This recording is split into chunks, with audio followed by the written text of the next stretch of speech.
Now, next article. This is an interesting angle in the wake of the decision to allow a mosque near Ground Zero in New York.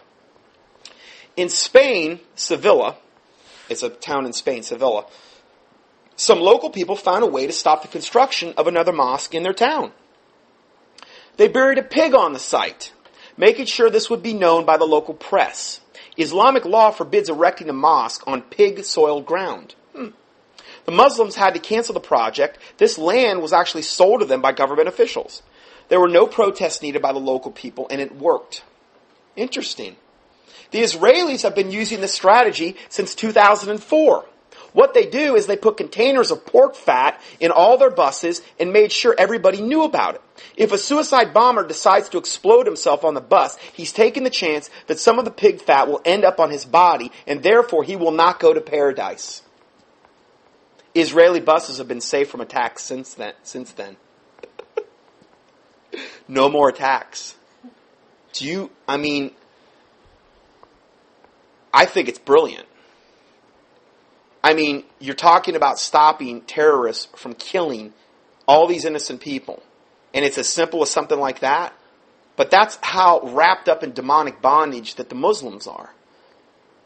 Here's another thing. This is from a guy, he wrote in, he made a comment about this. He says, I read where Christians in Baghdad or some other Islamic city where suicide bombers blow people up have been taking bacon on board of buses and rubbing the fatty meat on the seats, the handbars, and the windowsills. The Muslim bombers won't bomb these buses anymore because they're too afraid that their body parts will fall on something, quote, tainted by pig.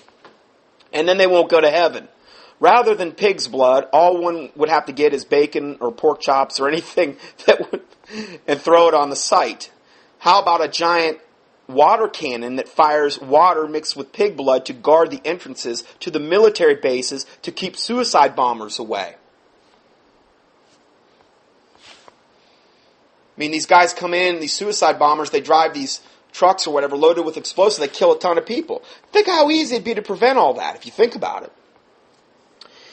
Here's another thing. In the years preceding World War I, General Pershing was the commander of the American forces in the Philippines. The small Muslim community on the island nation began to wreak havoc against the Filipino government and the American forces. The American troops captured a large number of these terrorists. During the interrogation by the military court, the fanatics were heard to be repeatedly shouting, Allah Akbar, Jihad.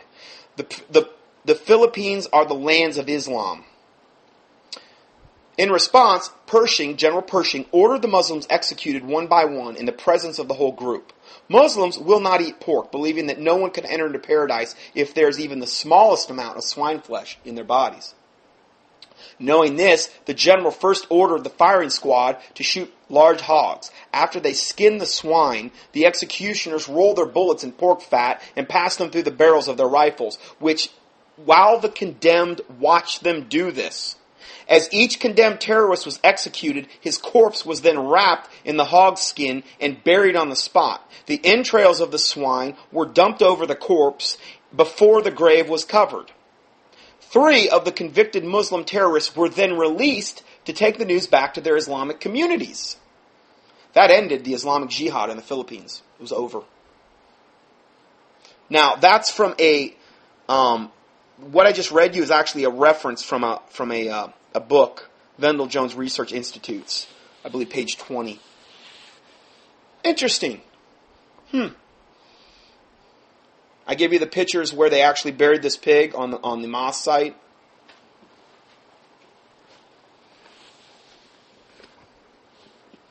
Talk about what is gagging in and swallow a kid. So we were just looking at the pictures here of this poor pig they buried on the site. This was in Sevilla, Spain. And it stopped the building of the mosque.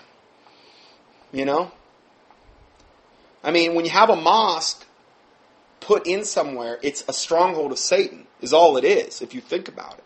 This is a wicked, satanic religion. And, they've just come up with this. But, again, this isn't stuff you're going to see on mainstream news.